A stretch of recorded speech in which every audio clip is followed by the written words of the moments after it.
I hate that scumbag so much.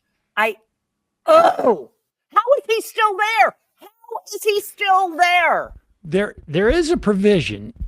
Well, let's play some of these clips, and then we can talk about how to get them. First off, there's basically been a three-part series, I guess, of this that is taking place involving.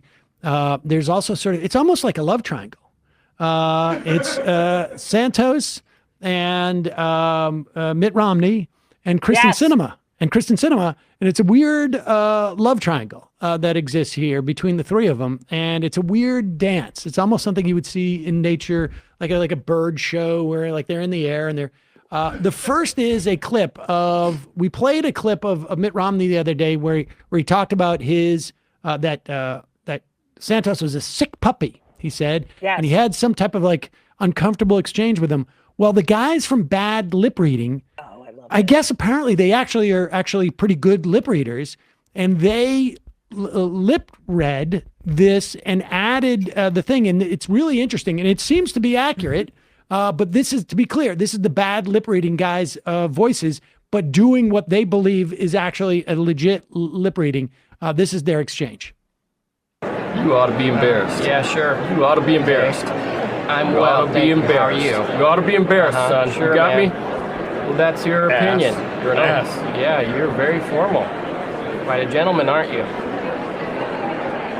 Well, that didn't go so well for those two. It was a little bit of a tussle there. I mean, that's the Mormon way of, you're an ass. I can't believe he said ass. Yeah. Honestly, I mean, he might have to repent. I don't really know how it works there. I mean, that is not no. Well, you're not the only one to think that was not appropriate for a Mormon. They caught up with George Santos the next day, and this is what he had to say. It's not the first time in history that I've been told to shut up and go to the back of the room, especially by people who come from a privileged background. And it's not going to be the last, and I'm never going to shut up and go to the back of the room. And I think it's reprehensible that the senator would say such a thing to me in the demeaning way he said. It wasn't very Mormon of him. Ooh. Oh my God! Oh, because you're a Jew, you can say that. you fucking like the fact he's so. I don't understand. Like, I mean, I love that one female reporter who's always there, like in his fucking face with the microphone. But I have to say, how did he wake up in the morning and say it wasn't me? You're a fucking liar. You said your family survived the Holocaust. You fucking killed puppies. You wrote bad checks. You're a fraud, you fucking piece of shit. And you're judging other people. Oh, it wasn't very nice. You're not very nice, you fucking asshole. No, he was relishing that one opportunity he's had to be on his high horse for the first time since the saga started. What about how he got there early to get a good seat? What is he, fucking 90 years old, going to a fucking matinee? I think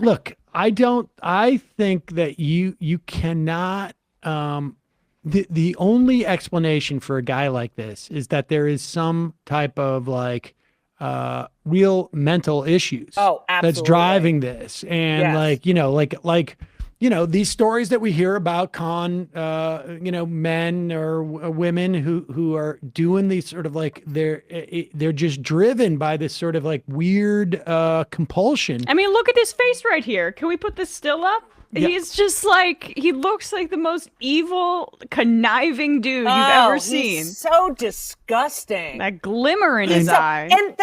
All right. Okay. Here he is. But I mean, for him, this is a perfect opportunity, right? Mm-hmm. Because he has been trying to associate with the sort of Matt Gaetz part of the party. Right. Because that is the last refuge, right? You go in there and it's we forgive all sins as long as you march in lockstep with us. And get on the sort of this the MAGA train.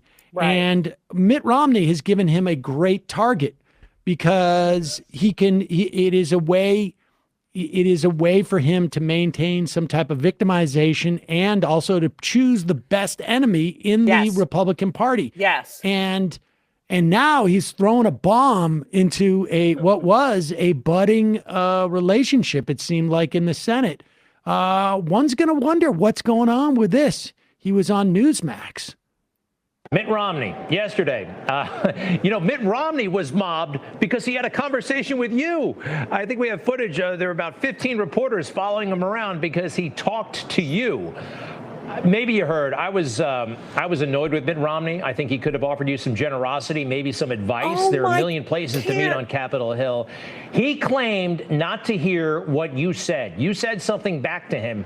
He claimed not to hear it. Number one, is he telling the truth? And number two, what did you say? Well, I'll put it this way. It's not meant for television what I said back to him. But I can tell you one thing. He did hear me. And Kyrsten Sinema, as she was walking by, the senator from Arizona, she said something to the effects of hang in there, buddy, or something like that. I said, thank you, Madam Senator. She was very polite, very kind-hearted, as I've learned to see her. She's a good person, unlike Mr. Romney, who thinks he's above it all and is in a whole almighty white horse trying to talk to us down on morality. The reality is he's always been he's always has prejudice towards minority. He had it in his 2012 election, and that is why he didn't become president when he absolutely had the opportunity to become president. And that's why I was very clear when I said on Twitter, you will never be president because you would never represent all Americans. I didn't hear that about. Now, what? Now, what's amazing is you could see Kyrsten Sinema was that woman who walked by and said, and he said, thank you very much to her. So birds of a feather, baby. But she's coming in with Romney together, and Romney attacked her right after she had said that. And look at the guy's face. Can we go back to that moment where he starts talking about minorities? Oh, he's like grinning. No, Gregg Kelly is just sort of like, whoa, you're not supposed to talk about defending minorities. We don't have you on here because you're a minority. We have you on here because you're MAGA. And you're a liar, which we love. Yeah. Whoa. I know, he's like twitching. He's twitching. Look at that. He doesn't even know what the fuck to do. Someone mentioned like a minority. The fact that he's like, well, he's getting mobbed because he was talking to you. That's exactly what that motherfucking liar wants. He loves that. Yes, I'm very important. Meanwhile, his constituents came there the other day, like with protesting in front of his office. Like he has what the fuck? Over like 70% of his constituents, and it's a purple district in Long Island. It can go either way. They want him out. I mean, it's like 72, 75. Yeah. Where is like one of the, Mitt Romney said you don't belong here, but where's the one person going, come on, people, let's go. This is not good for our brand, whatever our fucking, they don't even, he needs to be recalled like a fucking romaine lettuce. I hate that motherfucker. There's no actually recall, but there is, and the last time it happened was, I think it was a guy named Trafficant, if I remember correctly. I feel like he was from Illinois, and he had been convicted of I can't remember what. Maybe it was fraud or something like this, and he got expelled by almost, I think it was like a unanimous vote against Trafficant. So you can get expelled from you need, I think it's 2/3. Will you just check on that? I think it's 2/3. Yeah, Matt, do something. If it's 2/3, then you got to figure all the Democrats would vote. And you'd need about, 80 Republicans.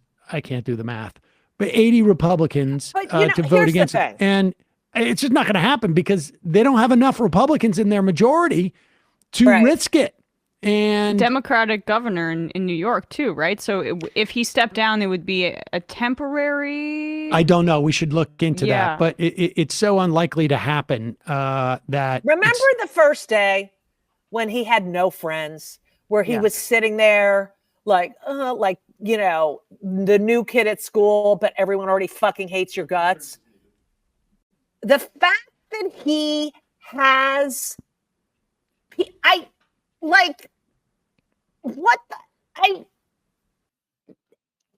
are fucking hanging out with him. I mean, they can't, I bet you there's somebody's telling me Trafficant was from Ohio, and he was Youngstown, Ohio. Convicted on 10 felony counts, including taking bribes, found false tax returns, racketeering, and forcing his congressional staff to perform chores at his farm. I mean, Santos is on his way with like half of those. Well, that's what I was going to say. Right. Is like, how many Republicans are like actually not that different from DeSantos, but just like have keeping They it a don't little get bit caught. under wraps? Right. Can you imagine if a comedian like killed some puppies, put up some fake charity and took the money and killed puppies? Done. They're done. Yeah. And all the just other lies that come out daily. Like, I'm surprised with that Romney thing that when he was like, he's not a true Mormon. And I would know because I am very high up in the ladder. Yeah, and you're a true. What's true about you? What is true about him? He is everything I fucking hate. Everything rolled up into a fake gay guy. So, Judy, that's a great segue into your show. He's probably not even gay.